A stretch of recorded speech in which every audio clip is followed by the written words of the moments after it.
Hello, good afternoon. Well, I'm here today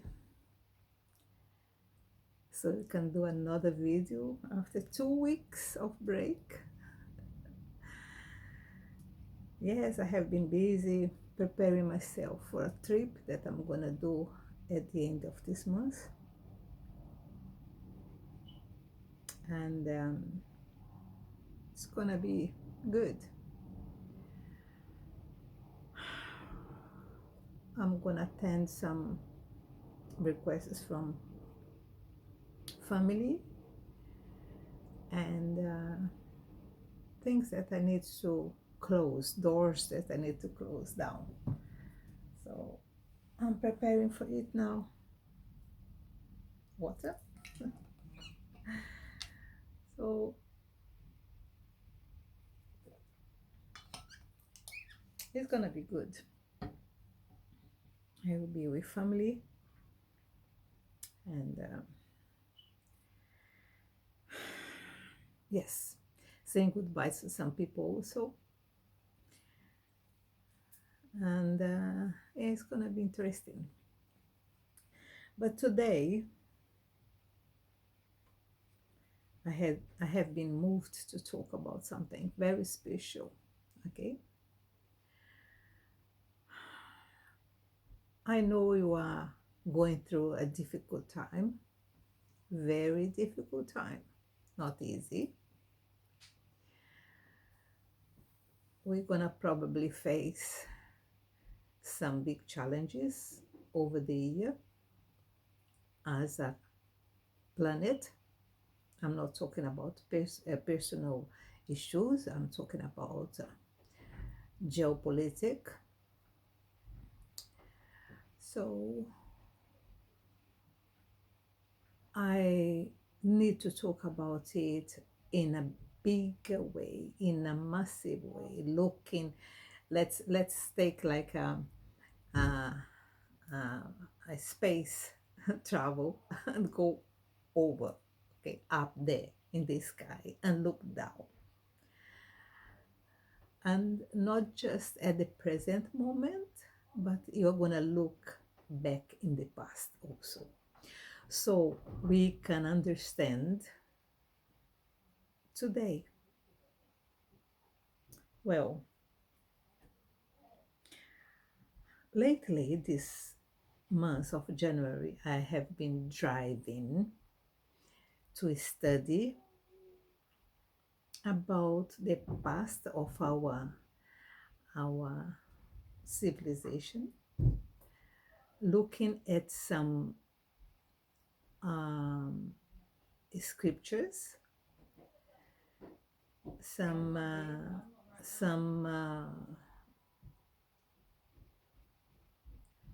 writings that has been given to us, and we know that the information that is available today about this fast past long time ago was more from Egyptian side and from Jewish side.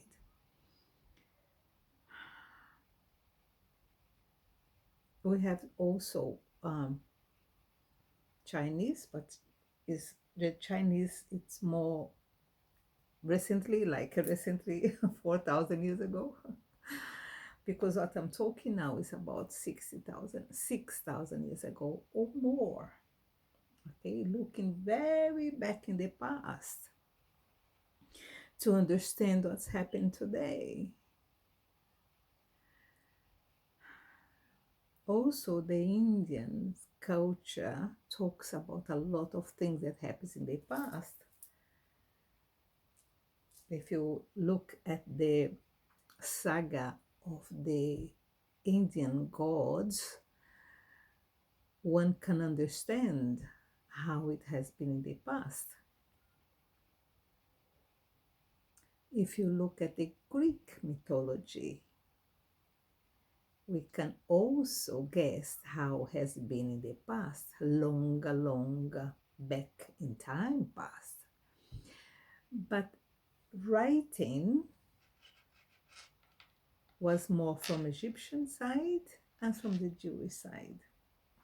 So thinking about it, I was driving to study about three books that is now available online, so anyone can listen and read it and study about it. One of them is called Jazer, Jazer, um, which is hair. And the other one is called the Jubilee, and the other one is called the Book of Enoch. These three books talks a lot about very, very back past. Okay, they are talking at the view of the Jewish side. Okay, they are historical books from the Jewish culture.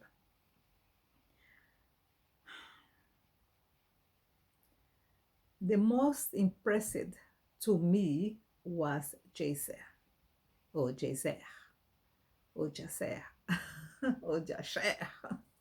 Depends on the way you pronounce it. It's right, Jasher, Jazer. So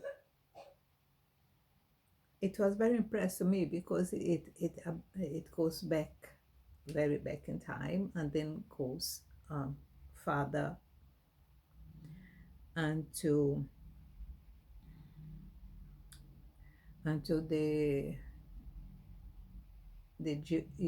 Joshua invaded, you know.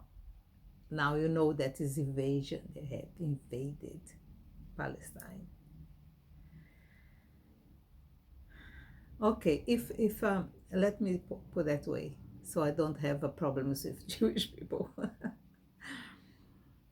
If Abraham had stayed in the Hebron like God told him to stay, so it would not be invasion, okay? Because when Abraham left Ur in Chaldea, God told him to go to there, and then he stayed there, and actually he stayed there very long time. Also Isaac, his son, and also Jacob. But the problem with the Jacob is when the famine came to Egypt, came to the planet. Egypt was the place where the grounds, the grains, and the food were. So they traveled from Joseph. Joseph took them to Egypt. In my point of view today, if after Joseph's death, they should have moved back to Hebron and occupied again the territory that it was belonged to Abraham and Isaac and Jacob. They should have moved back, but they didn't, because life in Egypt was, was okay. Yeah, they had everything. They were very welcome there in those days. So they never thought this situation would change in future as it changed. So it was lack of vision of future. Yeah, they should have been moved back to Hebron. Then the slavery in Egypt, and the peregrination in the desert would never happen, because they will be moving normally. There were not so much people then. So it was easy to move them there after Joseph's death. But no, they were very comfortable. They were very comfortable in Egypt, and they stayed there. And then they paid the price, big price later on. Big price. So it teaches us also to make the right move in the right time, not delay some decisions that normally we do. afraid of the unknown, you delayed some decisions and then you get in trouble, like they did. But I'm not here to talk about the situation. I'm here to talk about conflicts. And I'm talking about someone very special that lived just after Adam. Actually, as a race, I'm talking about as a race, okay? I'm not talking about one person. It's just not one Adam. They were a race on those days. And this race lived long life. So when this boy came up, his name is Enoch. When he came about, the race of Adam was still alive. So Enoch learned a lot about the first of the beginning of the civilization. He knew a lot because he was very clever. And not that, he was very curious and he was very advanced. You know, sometimes nature present us with special people that can deliver some special news and some special gifts. And on those days, our civilization was in need of a very special man to deliver something new that can improve the life of people. So Enoch was that man. So he learned the past, and then he had a vision for the future. So he married about 65 years old when he married. He had some couple of kids. But then, because he was very clever and he was very curious, he started to discover things. So he said on this writing here, on this book of Genesis, they said that he knew he was in touch with some special beings that came from above, and they were telling him all these things that he knew. He said that these entities were calling him to go to stay in the mountain, and then they will deliver him some information, and then he'll come back to deliver to the people. And that's what he did. So when he was about 90, something like that, he started to live in the mountains. And then is when he started to receive all this information. So he was responsible for the beginning of writing, the hieroglyphs, etc. He was the one to create them. So he started to write down all this, and he started to teach people how to do it. So he was the first one on Mesopotamia to start registering whatever was happening there. He also was responsible for introduce the counting of the animals. Okay, probably he put on a stone here is one sheep, another stone is another sheep, things like this.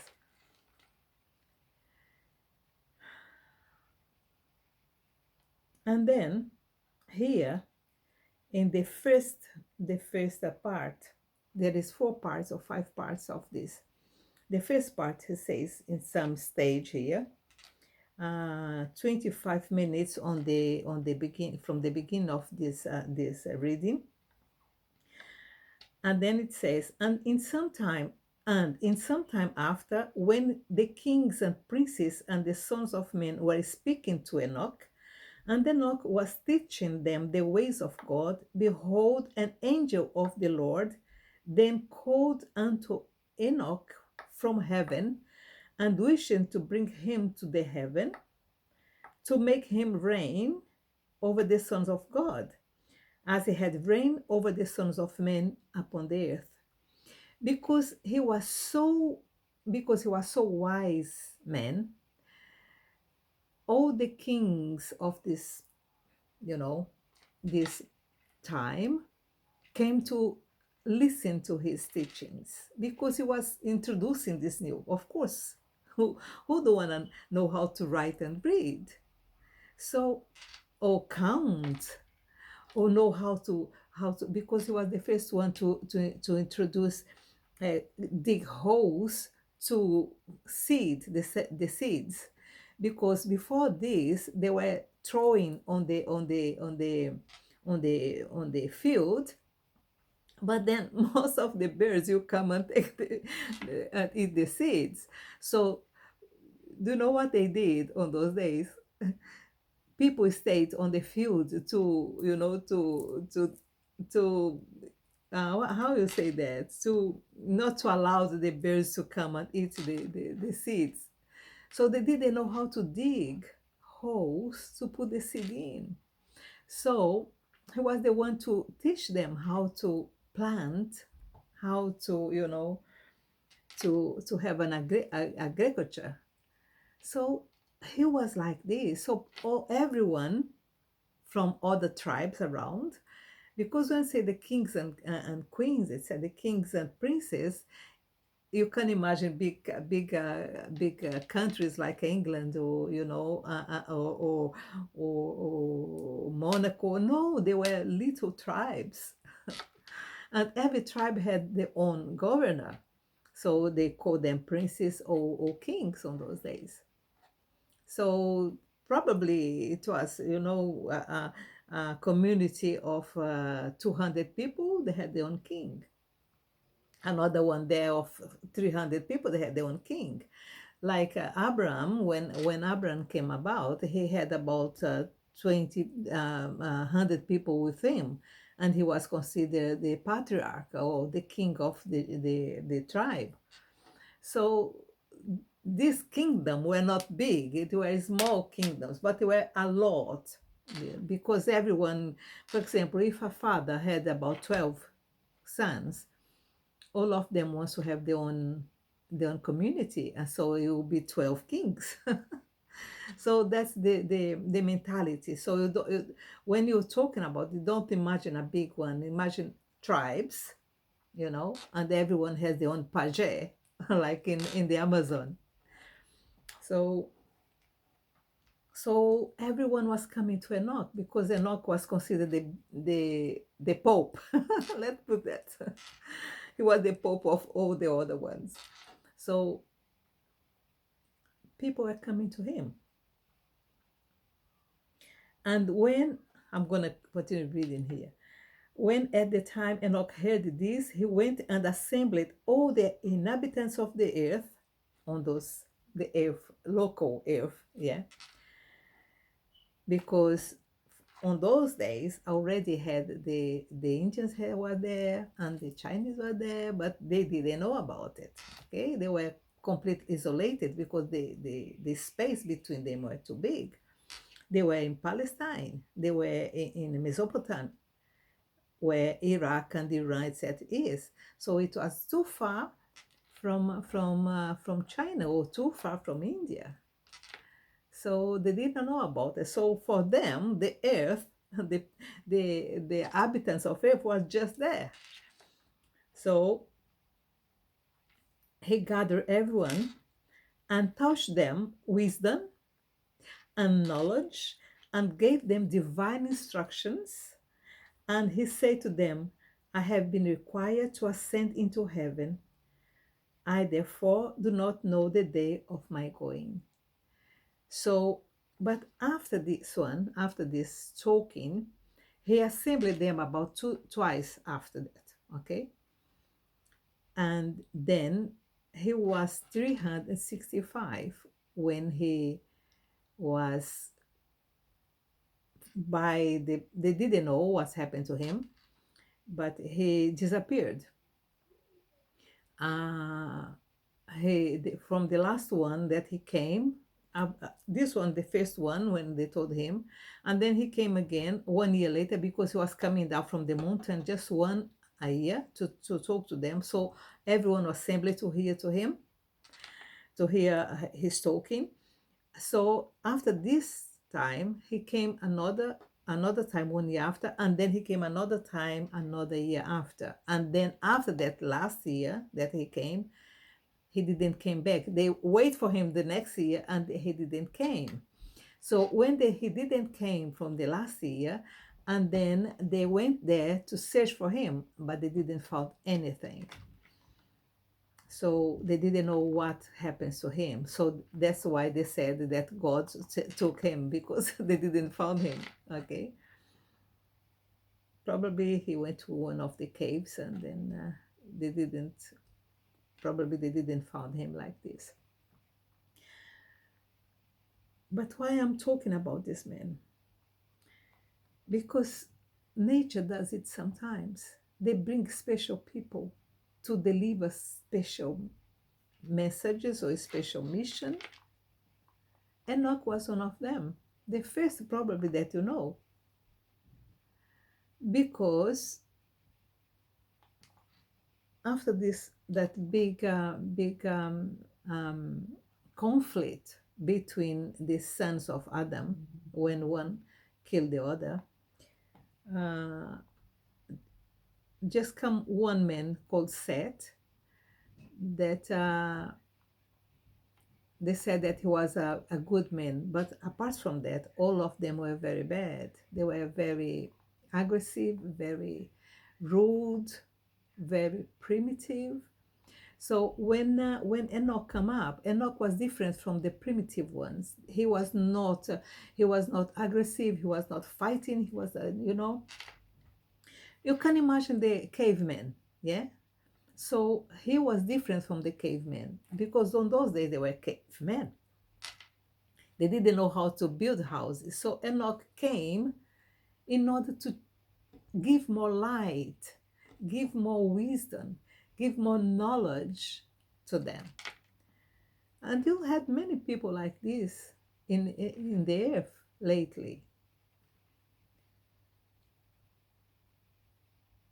And Jesus was one of them. Jesus, when he came to to deliver news, to deliver a new vision, a way of looking at situations, and especially how to looking at religion.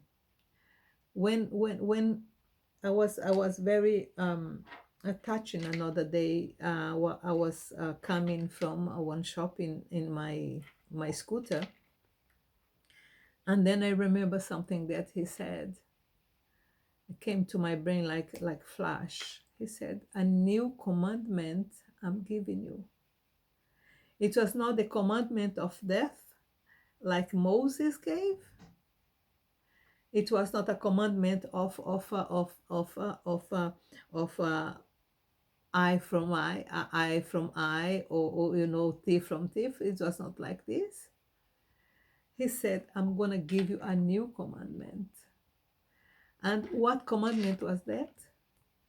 The only commandment that Jesus gave was that love each other like I have been loving you. It's the only commandment that Jesus gave. Jesus didn't say anything like don't marry, don't eat this or don't eat that, or he didn't command don't eat with sit at the table with someone that is not worthy. He never said that. He never gave any commandment about anything else.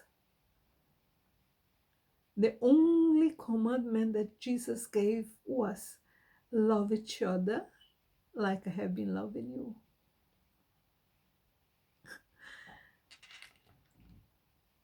So, and if you're going to look at at the message of Jesus through his life during his path in earth, you're never gonna see anything that denied the right of anyone to be loved. When he was when he was eating with Nicodemus, when he was talking to Nicodemus,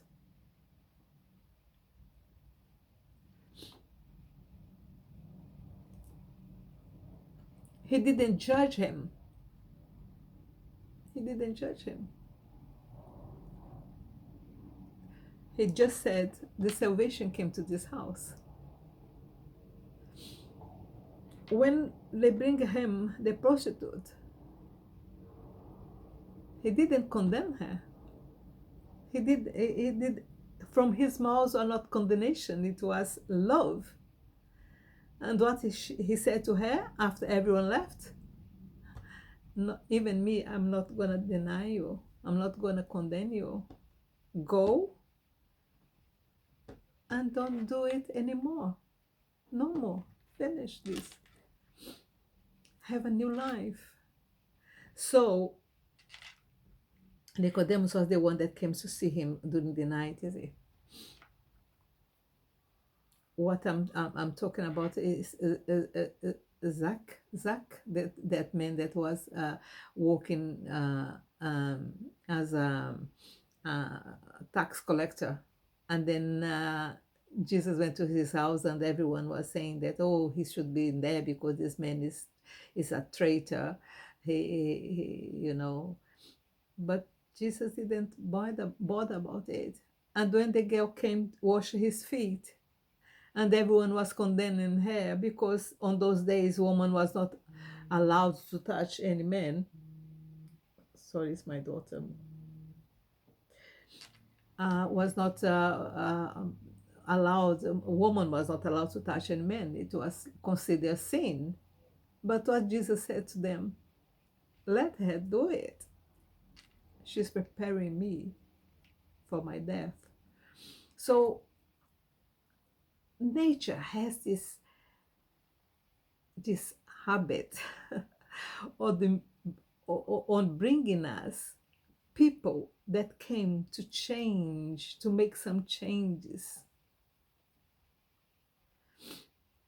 Like Enoch, that brought some big changes in the planet, and Jesus, that divided the planet in 2 times, before him and after him.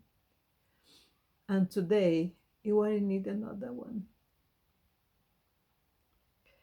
2,000 years later, you need another one.